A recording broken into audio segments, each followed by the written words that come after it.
Terima kasih Anda masih bersama Newspedia. Untuk kesempatan kali ini, 75 tahun TNI Angkatan Udara, Lanut Adi Sumarmo, setia jaga angkasa Nusantara.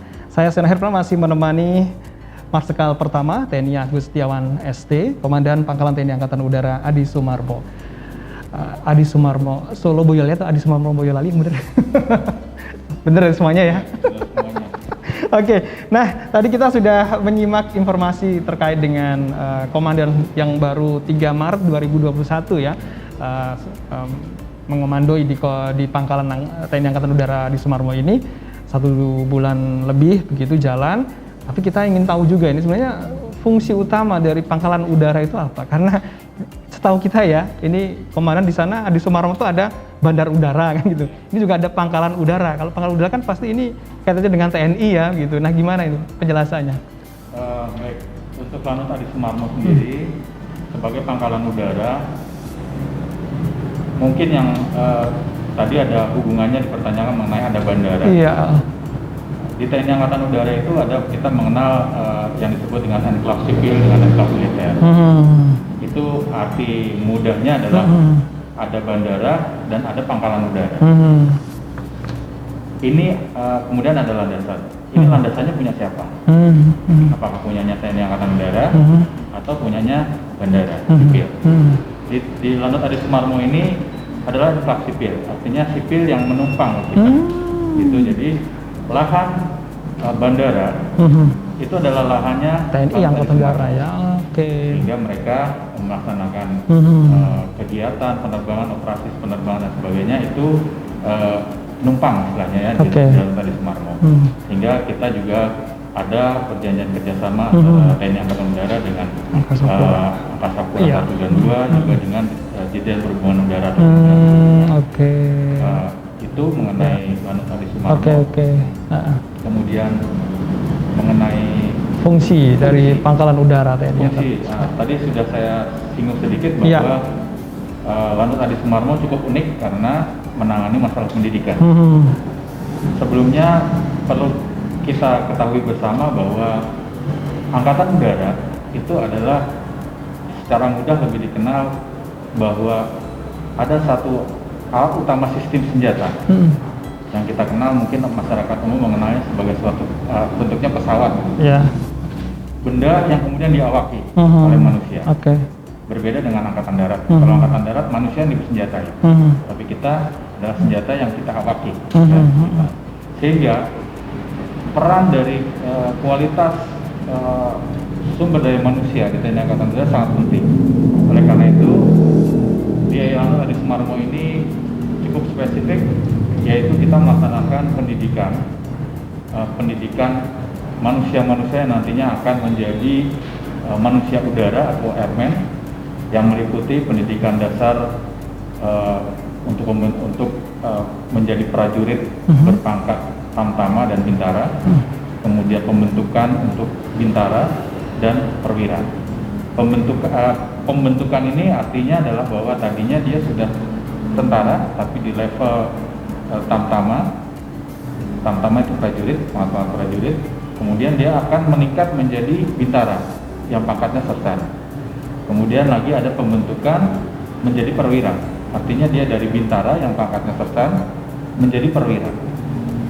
Itu namanya pembentukan. Kemudian juga Lanut Adi Sumarmo dengan 5 skadiknya yang ada, yaitu Skadik 401 untuk sekolah pembentukan perwira, Skadik 402 untuk pendidikan dasar dan lanjutan elektronika, kemudian Skadik 403 untuk pendidikan pertama tamtama dan bintara maupun pendidikan pembentukan bintara, kemudian Skadik 404 untuk pendidikan pertama tamtama, kemudian Skadik 405 untuk pendidikan jasmani, POM, dan beberapa pendidikan lain yang sesuai dengan perintah dari pimpinan TNI Angkatan Udara.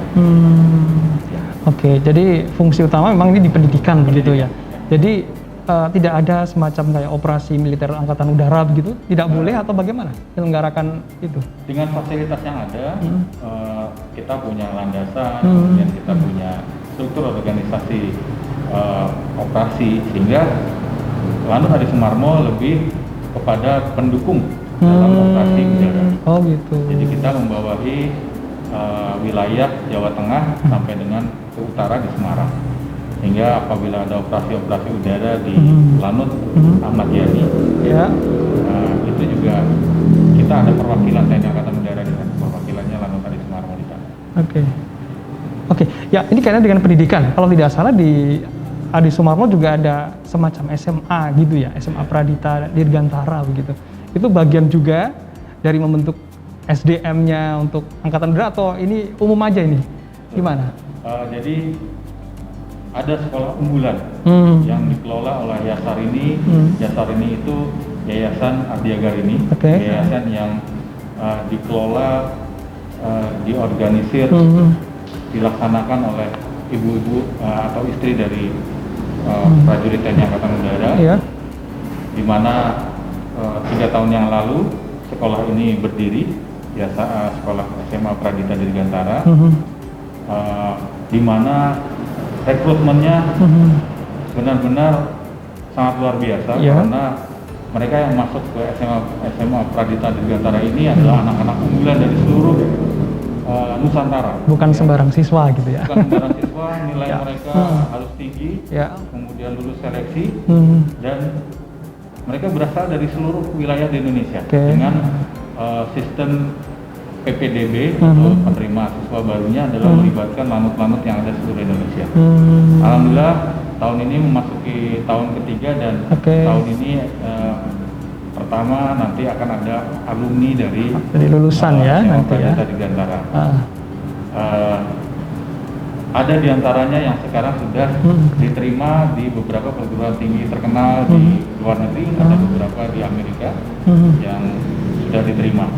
Ini suatu prestasi tentunya karena memang mereka SDM-nya sudah unggul dari awal. Jadi bukan berarti kemudian yang sekolah di SMA Pradita Dirgantara itu kemudian nanti jadi Angkatan Udara begitu, melanjutkan lagi gitu. Pada dasarnya ada pilihan. Tetap pilihan. Tetap pilihan, namun sebagai sekolah unggulan, sekolahnya sendiri bekerja sama ataupun kita dari Lanut Adi Sumarmo mendukung pelaksanaan kegiatan pendidikan yang ada di sana, mempersiapkan minat yang mereka miliki, terutama yang memang ingin menjadi prajurit TNI Angkatan Udara tentunya akan sangat sinkron dengan apa yang bisa kita siapkan dari Lanut Adi Sumarmo. Tapi tidak wajib itu ya, Komandan ya. Tapi ada nggak ini yang nantinya ini akan menuju ke Akademi Angkatan Udara? Ada beberapa seleksi. 10. Otomatis lolos atau harus kayak seleksi? Seleksi. Bersaing lagi dengan yang lain gitu. Oh, gitu ya. Bukan berarti tidak ada artinya diberikan privilege kemudahan gitu. Otomatis dari SMA Pradita lolos gitu, lulus. Enggak ya? Kira mereka bibit unggul ya. Mereka memang sudah memiliki kualitas yang bagus. Saya kira tidak perlu diberikan hal-hal yang istimewa seperti itu. Mereka, saya yakin akan bisa bersaing dengan baik pada saat seleksi nanti. Dan insya Allah bisa lulus sehingga bisa menjadi sumber daya manusia TNI Angkatan Udara yang memang dasarnya sudah bagus gitu. Oke, Komandan, kalau tadi dibilang bahwa ini adalah pangkalan udara untuk pendidikan begitu ya. Jadi berbeda ya dengan pangkalan udara yang militer gitu ya. Nah, jadi mungkin secara fasilitas itu apa sih yang membedakan lagi untuk mungkin dengan pangkalan udara yang lainnya gitu? Ya, jadi mungkin kita perlu mengenal dulu ya, moto dari pimpinan, baik Panglima TNI maupun Kepala Staf TNI Angkatan Udara. Panglima TNI Bapak Marskal TNI Hadi Cahyanto memiliki moto membentuk airmanship. Ya. Airmanship artinya jiwa airman, jiwa manusia udara bagi seluruh prajurit TNI Angkatan Udara, yaitu ksatria, militan, loyal, dan profesional. Ksatria jelas adalah orang yang mampu berjuang untuk membela hal-hal yang baik. Satria dia militan mau berjuang keras, tujuannya menjaga orang yang lemah dan sebagainya. Loyal artinya selalu menghormati ataupun patuh pada perintah-perintah pimpinan, dan profesional, artinya ahli di bidangnya dimanapun dia ditempatkan. Kemudian Kepala Staf TNI Angkatan Udara, Bapak Marskal TNI Fajar Prasetyo, mempunyai moto adalah mewujudkan TNI Angkatan Udara menjadi angkatan udara yang disegani di kawasan. Dari dua moto tersebut dapat kita tarik satu garis bahwa perlu adanya sumber daya manusia TNI Angkatan Udara yang unggul, yang profesional, yang menguasai bidangnya, mempunyai pandangan jauh ke depan, antisipatif, visioner gitu ya. Visioner. Sehingga dihubungkan dengan Lanut Adi Sumarmo sebagai Lanut Pendidikan. Yang membedakan adalah jelas tadi bahwa kita mempersiapkan manusia. Manusia mulai dari pendidikan dia dasar sampai dengan pendidikan lanjutan. Sehingga dengan 5 skadik yang ada, fasilitas untuk membentuk kualitas profesionalisme prajurit ini cukup lengkap. Cukup lengkap. Jadi masing-masing mempunyai laboratorium, mempunyai tempat latihan, mempunyai daerah latihan, mempunyai kurikulum pendidikan dan latihan yang memang cukup lengkap untuk menghasilkan prajurit-prajurit TNI Angkatan Udara yang berkualitas. Baik, kita lanjutkan Mitra TL TV untuk kesempatan kali ini. Tapi kita jeda terlebih dahulu, nanti kita akan bahas lebih detail kaitannya dengan Hari Ulang Tahun TNI Angkatan Udara, ya, Komandan ya. Tapi kita jeda terlebih dahulu, pastikan tetap bersama kami di Newspedia.